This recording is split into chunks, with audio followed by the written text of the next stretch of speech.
सीमा का पति दो बच्चों को छोड़कर दुनिया से चला गया तो कुछ दिन मोहल्ले वालों ने खाना दिया, लेकिन धीरे धीरे घर में कोई चीज न रही तो सीमा बच्चों की भूख को देखकर बाहर निकल गई और होटल पर बर्तन धोने लगी। और शाम को उसे कुछ पैसे मिले तो रास्ते में एक वृद्ध आदमी मिल गया। वो बोला, मेरी बेटी बीमार है, मेरी मदद कर दो। तो सीमा उस वृद्ध आदमी को पैसे देकर घर चली आई और बच्चों को बोली, थोड़ी देर तक खाना आ जाएगा, और खुद आंचल में मुंह छुपाए आंसू बहाने लगी। बच्चे सो गए और थोड़ी देर बाद दरवाजे पर दस्तक हुई तो सीमा की आंखें फटी की फटी रह गई। सीमा कभी अपने हाथों में पकड़ी अपनी तनख्वाह को देख रही थी जो उसने पूरा महीना मेहनत करके कमाई, तो कभी अपने सामने रोते हुए वृद्ध आदमी को जो उस वक्त बेबसी से उसके सामने अपने दोनों हाथ जोड़कर मिन्नत कर रहा था, भगवान के लिए मुझे कुछ पैसे दे दो। वो बूढ़ा बहुत रोवे जा रहा था। इस सड़क से गुजरने वाला हर इंसान का हाथ पकड़कर उसकी मिन्नत कर रहा था कि मेरी एक ही बेटी है, वो मेरा सहारा है, भगवान के लिए मुझे पैसे दे दो वरना हॉस्पिटल में वो तड़प तड़प कर मर जाएगी। लेकिन कोई उसकी मदद करने को तैयार न था। कोई उसका हाथ झटक देता तो कोई उसके पीछे धकेल देता, कोई उसके सामने हाथ जोड़कर कहता कि माफ़ कर दो बाबा, क्यों हमारी जान खा रहे हो। सीमा उस टाइम बस स्टॉप पर खड़ी थी, अपने बस का इंतज़ार कर रही थी। जब सामने सड़क पर यह नज़ारा देखने को मिला तो उसका दिल तड़प कर रह गया था। आज ही उसे तनख्वाह भी मिली थी जो उसने मुट्ठी बंद करके रखी थी। इतने ज़्यादा पैसे न थे कि पर्स में रखती, फिर ये भी डर था कि कहीं पर्स कोई छीन न ले जाए।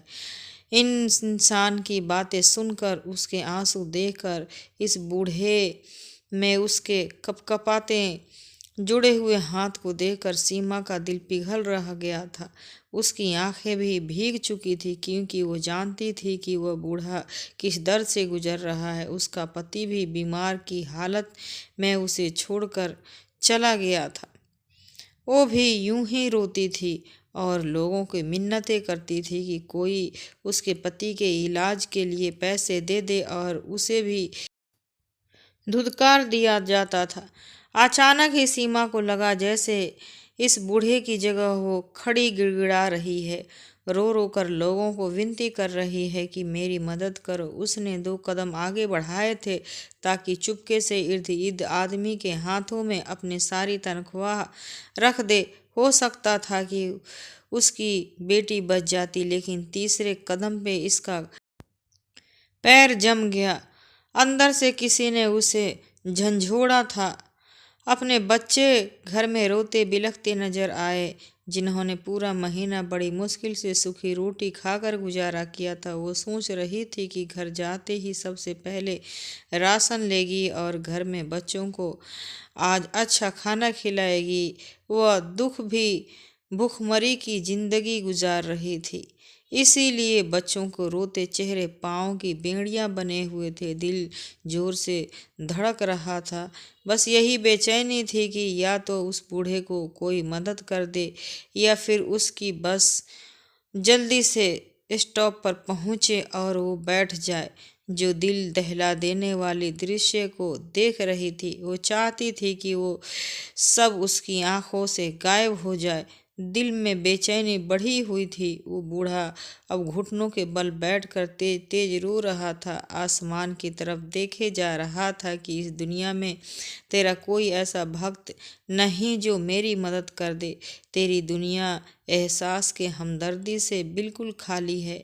अगर मैं खाली हाथ हॉस्पिटल गया तो मेरी बेटी बेबसी से मुझे देखकर कहने लगी कि वो जीना चाहती है, उसकी ज़िंदगी कुछ पैसों की मोहताज है। मैं उसे मरते हुए नहीं देखना चाहता। ऐ भगवान, मेरी परीक्षा मत ले। मैं ये नहीं देख सकता। सीमा को लगा कि उसका दिल फट जाएगा। वो फौरन उस बूढ़े की तरफ कदम बढ़ाने लगी।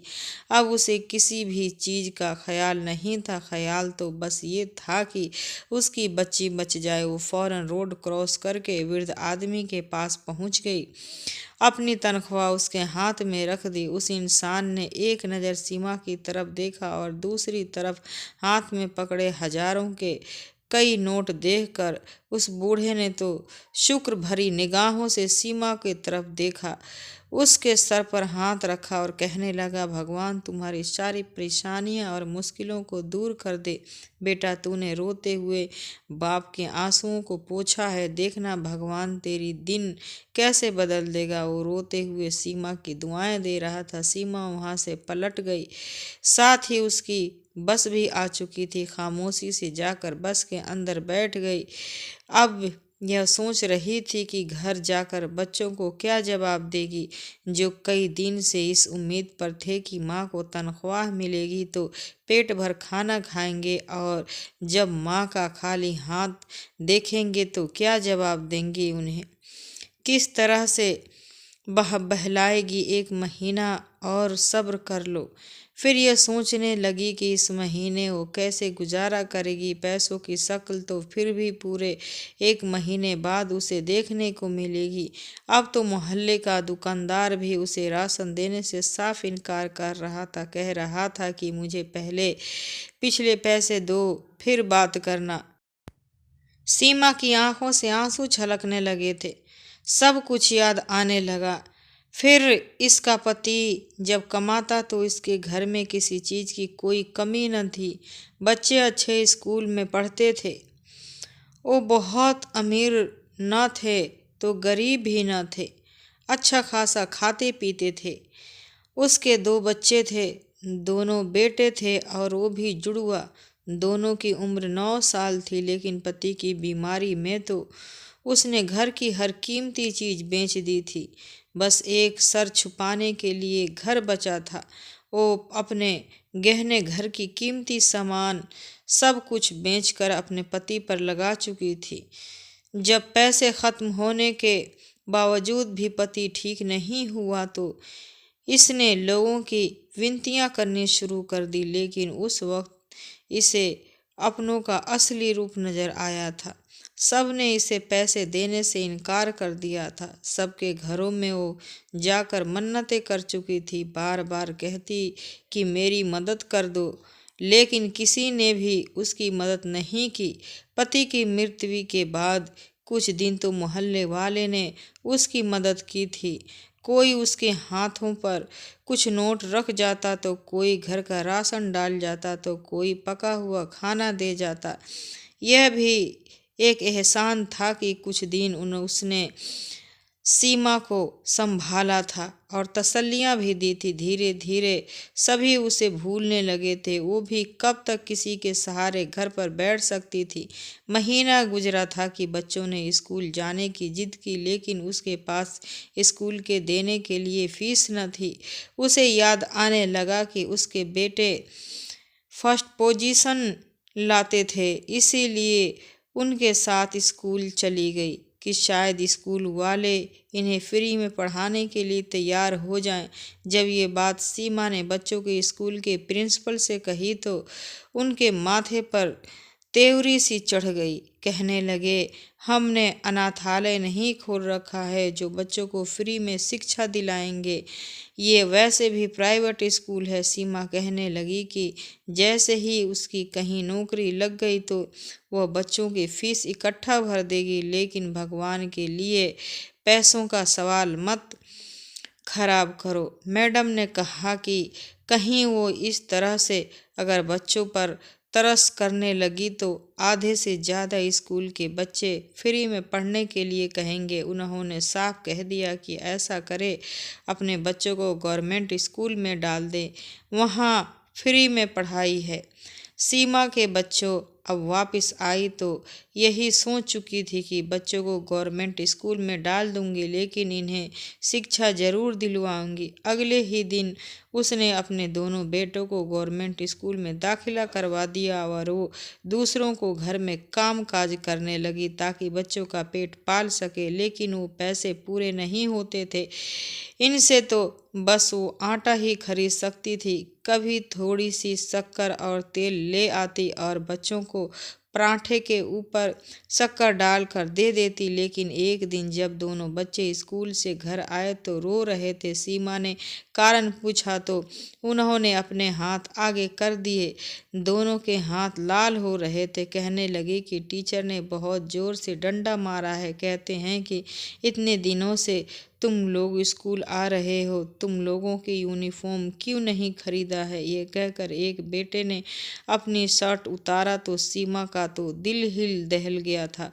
पूरी कमर पर डंडे के निशान थे। कहने लगे, माँ हमें इस स्कूल में नहीं पढ़ना है, यहाँ के टीचर बहुत सख्त हैं, बात बात पर बहुत मारते हैं। सीमा ने जब जाकर ये बात वहाँ प्रिंसिपल से कही तो वह कहने लगी कि आपको खुद सोचना चाहिए। अब ऐसी भी क्या गरीबी है कि आप यूनिफॉर्म भी बच्चों के लिए नहीं दिला सकती। सीमा ने कहा कि उसके वाकई हालत बहुत ज़्यादा ख़राब है। जैसे ही पैसे जमा होंगे वह यूनिफॉर्म ले लेगी। लेकिन मैडम ना माने और कहने लगी कि इस बच्चे को वापस ले जाओ, जब यूनिफॉर्म होगा तो फिर ले आना।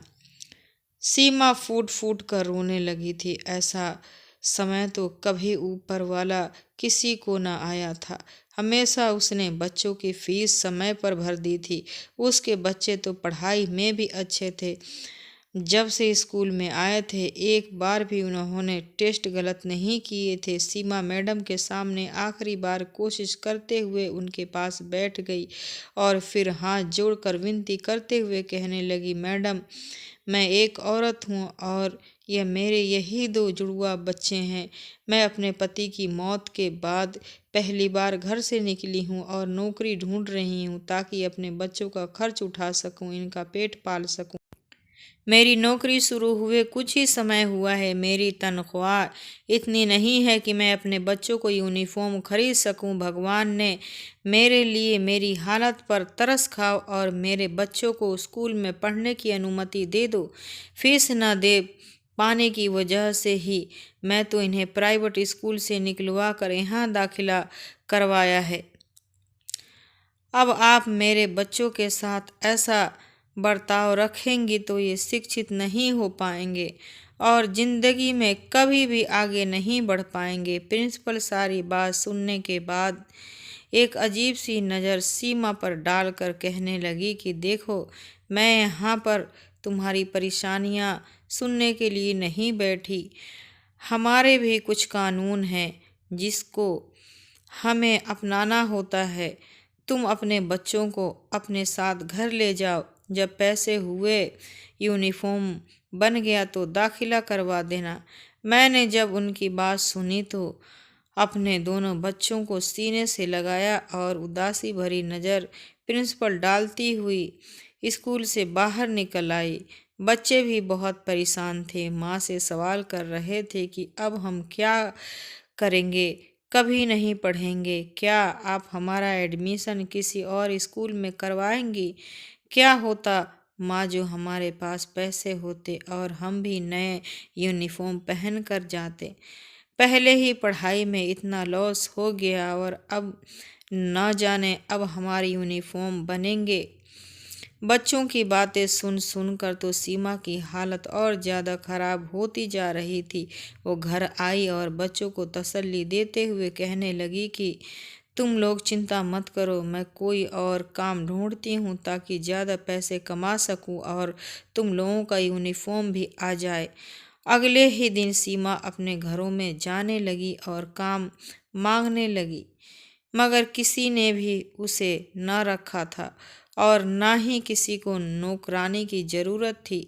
सारा दिन भटकने के बाद वो घर वापस लौटी तो बच्चे पूरी उम्मीद से माँ को देखने लगे, मगर वो खाली हाथ थी। कई दिन तक वो नौकरी ढूंढती रही और आखिर वो एक दिन अपने मोहल्ले से निकलकर शहर के तरफ बढ़ चली आई। उसे एक होटल नज़र आया था जहाँ पर 12-13 साल का लड़का बर्तन मांज रहा था। बर्तन इतने ज़्यादा थे कि वो अकेले धो नहीं पा रहा था। तो सीमा फौरन होटल के मालिक के पास चली गई और जाकर कहने लगी कि साहब जी, मैं गरीब और विधवा औरत हूँ, मुझे काम के लिए रख लो। मैं आपके होटल में झाड़ू पोंछा कर दिया करूँगी और बर्तन मांज दिया करूँगी, बदले में मुझे पैसा दे दिया करना। मालिक ने जब उस औरत को देखा तो पहले तो फौरन इनकार कर दिया, कहने लगा कि नहीं नहीं, मैं किसी औरत को यहाँ काम करने के लिए नहीं रख सकता। यहाँ पर काम करने वाले नौकर सभी मर्द हैं। फिर कल को कोई ऊंच नीच हो गई तो बात मुझ पर आएगी। सीमा फौरन हाथ जोड़कर रोने लगी और कहने लगी कि मैं पूरी तरह से घूंघट में रहकर सारा काम करूँगी। भगवान के लिए मेरी हालत पर रहम करे। मेरे बच्चे भूखे हैं, मुझे काम की ज़रूरत है। उसके आंसू देखकर मालिक का दिल पिघल गया तो मजबूरन उसे सीमा को अपने होटल पर बर्तन मांजने के लिए रखना पड़ा। सीमा की तो खुशी की सीमा ही न रही। वह इंसान सीमा को ज़्यादा ही पैसे दे रहा था। सीमा खुश थी कि इस महीने की तनख्वाह से वो अपने बच्चों का यूनिफॉर्म तो ले ही आएगी। यूँ सुबह से शाम तक उसे यहाँ पर काम करना था। जो खाना बासी हो जाता वह मालिक सीमा को दे दिया करता था। जिस मोहल्ले में वो रहती थी वहाँ पर यह खबर फैलने लगी कि सीमा तो होटल में पर जाकर मर्दों के साथ काम करती है और वहाँ बर्तन धोती है। तो कई लोग बातें बनाने लगे और सीमा को बुरा भला कहने लगे। कई गांव की औरतें सीमा के घर भी आई और कहने लगी कि ये क्या तरीका है तुमने निकाला है? क्या तुम्हें पति की इज्जत की जरा भी परवाह नहीं?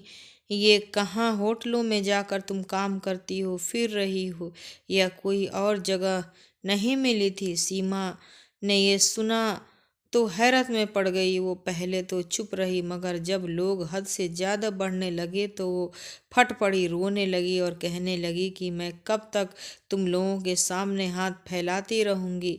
कब तक मैं तुम लोगों के दरवाजे पर नज़र जमाए रखूँगी कि कोई आए और हमें आटा सब्जी लेकर दे? तुम लोगों तो अपने अपने घरों में खुश होकर अपनी ज़िंदगी गुजार रहे हो, मगर मेरा और मेरे बच्चों का क्या? क्या हम भूखे रहकर मर जाएं? मोहल्ले पर फार्चून वाला जो हर तरह का अफवाहें फैला रहा है कि मैं होटल पर काम करती हूँ, क्या आपने उससे पूछा है कि इसने मुझे आखिरी बार सौदा कब दिया था? जब भी कोई चीज़ लेने जाओ तो ये कहकर इनकार कर देता है कि पहले पुराना उधार चुका दो, तभी और चीज़ें मिलेंगी। जब आप सब लोगों ने हमसे हाथ खींच लिया तो मुझे कुछ न कुछ तो करना होता ना। मगर पलड़ा तो गांव वालों का ही भारी था। वो सीमा को ही बुरा समझने लगे थे और उस पर दबाव डालने लगे कि वो मोहल्ले छोड़कर चली जाए। हम घर के बाहर निकाल कर काम करने वाली औरतों को अच्छा नहीं समझते। बड़ी मुश्किल से सीमा ने लोगों के ताने सुने थे और इसके बावजूद डट कर खड़ी रही, क्योंकि वह जानती थी कि वह गलत नहीं है। जो कर रही है अपने बेटों का पेट पालने के लिए कर रही है। लोगों का क्या है?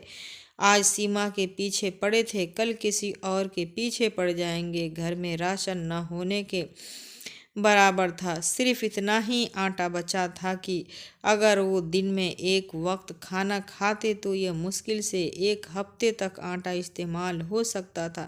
सीमा को फिक्र सताने लगी थी कि कुछ दिन तक वो होटल से खाना लाती रही, मगर अब उस सब के लिए बासी खाना बचता ही न था, क्योंकि होटल में काम करने वाले बाकी नौकरों में से कोई न कोई खाना ले जाया करता था और उसकी बारी ही न आती। मजबूरन बच्चों को भूखा रहने की नौबत आ गई। वो 2 दिन में एक समय खाना खा सकते थे और बाकी सारा दिन पानी पीकर गुजारा करते।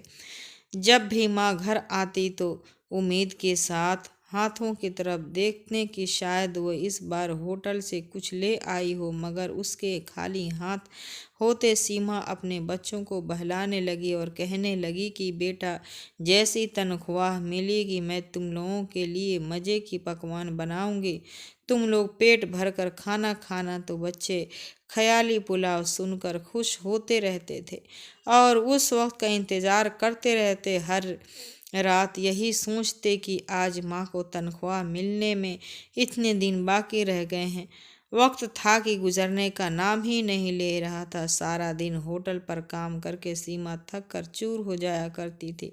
उसे इंतज़ार था तो सिर्फ तनख्वाह का। जैसे ही वह 1 महीना गुजरा और सीमा की तनख्वाह उसके हाथ में आई थी, मालिक ने जब उसे तनख्वाह दी तो खुशी से उसकी आंखों में आंसू आने लगे। वो मुस्कुराकर इन पैसों को देखने लगी। इन पैसों का इंतज़ार तो उसे न जाने कितने हफ्तों से था। एक एक घंटा उसे 1 साल के बराबर लग रहा था। वह खुशी से होटल के मालिक का धन्यवाद करने लगी और दिल ही दिल में सोचने लगी कि इन पैसों से वो सब से पहले राशन खरीदेगी और आज अच्छा सा खाना बनाकर अपने बच्चों को खिलाएगी। कितने दिनों से वो पेट भर कर खाना नहीं खा रहे थे। वही वो बाकी पैसे बचा कर रखेगी और इनसे बच्चों के लिए यूनिफॉर्म ले लेगी ताकि वो स्कूल में जा सके। उसके बच्चों के जूते कपड़े सभी तो खराब हो चुके थे। पति के इलाज ने तो घर में कुछ भी न छोड़ा था। उसने अपने दहेज का सामान भी सेकेंड हैंड कहकर बेच दिया था ताकि जो पैसे आए उससे घर का खर्च चल सके। उसी दिन होटल का काम खत्म करके सीमा घर जाने के लिए निकली। वो रोजाना बस पर आया जाया करती थी और आज वो अपनी सारी तनख्वाह एक वृद्ध आदमी को देकर वापस घर की तरफ चल रही थी। बस एक झटके से रुकी तो सीमा की आंखें खुल गई। आंखों से आंसू निकलकर गाल पर गिरे हुए थे, जिन्हें उसने फौरन साफ कर लिया। उसका बस स्टॉप आ चुका था, जहां से आगे 10 मिनट पैदल चलकर उसको घर पहुंचना था। उसके कदम तो भारी हो चुके थे। समझ नहीं आ रहा था कि घर जाकर बच्चों को कैसे दिलासा देगी। हाथ में तो 1 रुपया भी न था, मगर बच्चे पूछेंगी तो वो कैसे उन्हें समझाएगी कि अब वो पैसे किसी वृद्ध आदमी को दे आई है। वो सफ़र जो ये तेज तेज कदम उठाकर 7 मिनट में तय कर लेती थी, आज 20 मिनट लग चुकी थी। खैर, घर के दरवाजे की बाहर पहुंचकर एक गहरी सांस ली और अपने भगवान से कहने लगी कि मेरी मदद करना, मुझे इतनी हिम्मत देना कि मैं अपने बच्चों के सामने जा सकूं। सीमा ने अपने आंसू साफ किए और घर में दाखिल हो गई। दरवाजा खुलने की आवाज़ बच्चों ने सुनी तो दौड़कर बाहर आए। उनकी नज़रें पहले से माँ के चेहरे पर और फिर माँ के हाथों की तरफ थी। उन्हें तो पता था कि आज माँ के तनख्वाह मिलेगी और सीमा भी सुबह उन्हें कहकर गई थी कि वह उनके लिए बहुत सी चीज़ें लेकर आएंगी। आज वो लोग पेट भरकर खाना खाएंगे। बच्चे ने माँ को खाली हाथ देखा तो सवाल करने लगे कि माँ, क्या आज भी आपके तनख्वाह नहीं मिली? आप राशन नहीं लाई? ये बात सुनते सीमा फौरन मुस्कुराई और कहने लगी कि नहीं नहीं बेटा, मैंने कह दिया है थोड़ी देर तक सारा खाना आ जाएगा और तुम लोग बैठो। बताओ आज सारा दिन क्या क्या किया। इस तरह सीमा अपने बच्चों को बातों में उलझा चुकी थी। बेटों के होंठ सूख चुके थे, कमजोर से चेहरे पीले पड़ चुके थे, मगर इसके बावजूद खाने का इंतजार से तो जैसे इन्हें एक नई ताकत मिल गई थी। वो माँ को अपने सारे दिन का हाल बताने लगे। काफ़ी देर हो चुकी थी मगर अभी तक खाना नहीं आया था। बच्चे बार बार दरवाजे की तरफ देख रहे थे और बच्चे सीमा से कहते थे कि माँ, खाना कब आएगा, बहुत भूख लगी है। सीमा उन्हें एक बार फिर झूठा दिलासा दे जाती थी। सीमा आंचल में मुंह छुपाए रो रही थी कि अब सारा महीना वो कैसे बच्चों को यूं खाने के लिए तरसता देखेगी। इसके बच्चे पानी पीकर अपने पेट में उठते दर्द को कम करने की कोशिश में लगे थे। कमजोरी इतनी ज़्यादा था कि फिर दोनों बच्चे माँ के गोद में सर रखे हुए खाने के इंतजार में सो गए। उस पर बच्चों को यूं तरसता देखकर सीमा की सिसकियां निकली थी। उसने गहरी सांस ली और आसमान की तरफ देखा था कि तभी दरवाजे पर दस्तक हुई। इस वक्त उसके दरवाजे पर कौन आ सकता था। सीमा उठी और दरवाजे तक आ गई। जैसे ही दरवाज़ा खोला तो सामने वही वृद्ध आदमी खड़े थे जो वहाँ बस स्टॉप पर थे। सीमा को देखकर उनके चेहरे पर एक मुस्कुराहट आई और कहने लगी कि बेटी, मैं तुम्हें कब से ढूंढता हुआ आ रहा था। भगवान का शुक्र है कि तुम्हारा घर मिल गया। सीमा ने जब ये सुना तो फौरन उस बूढ़े को देखने लगी और घर में आने को कहा। वो वृद्ध आदमी घर आए तो सीमा ने पानी का गिलास उनके सामने किया। वो वृद्ध आदमी ने अपनी जेब से पैसे निकालकर सीमा के हाथ में रखने लगे तो सीमा हैरत से उसकी तरफ देखने लगी, कहने लगी, ये पैसे आप वापस क्यों दे रहे हैं? इनसे तो आपकी बेटी का इलाज होना था। वो इंसान फौरन सीमा को दुआएं देने लगा और कहने लगा, भगवान भला करे उस बड़े अफसर का जिसने आज अस्पताल का दौरा किया था। जब उसने मेरी मासूम बच्ची को दर्द से तड़पता देखा तो उसका दिल पिघल गया।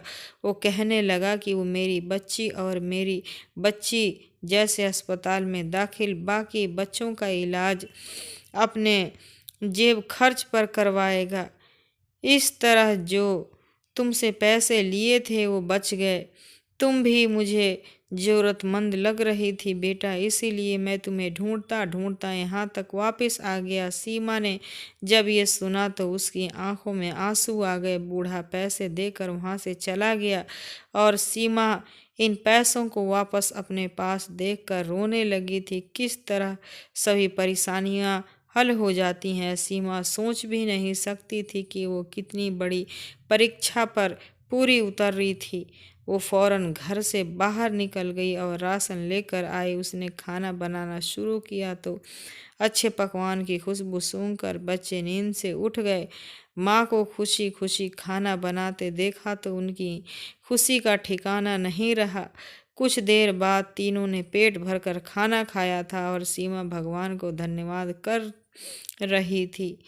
ये उसकी परीक्षा थी जिसमें वो पूरा तरह से उतर चुकी थी और भगवान की तरफ से उसे आशीर्वाद मिल चुका था। कुछ ही हफ्ते बाद होटल में बावर्ची काम छोड़कर चला गया तो मालिक ने सीमा को खाना बनाने के लिए कहा। सीमा का खाना इतना स्वादिष्ट था कि मालिक उसी से ही खाना बनवाने लगा और सीमा बंद कमरे में रहकर खाना बनाने लगी और उसकी तनख्वाह भी बढ़ गई थी।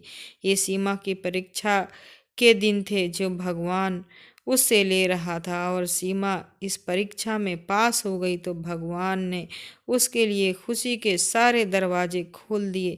दोस्तों, आज की ये हमारी कहानी कैसी लगी प्लीज़ कमेंट करके मुझे बताइएगा। फिर मिलती हूँ अगले वीडियो में।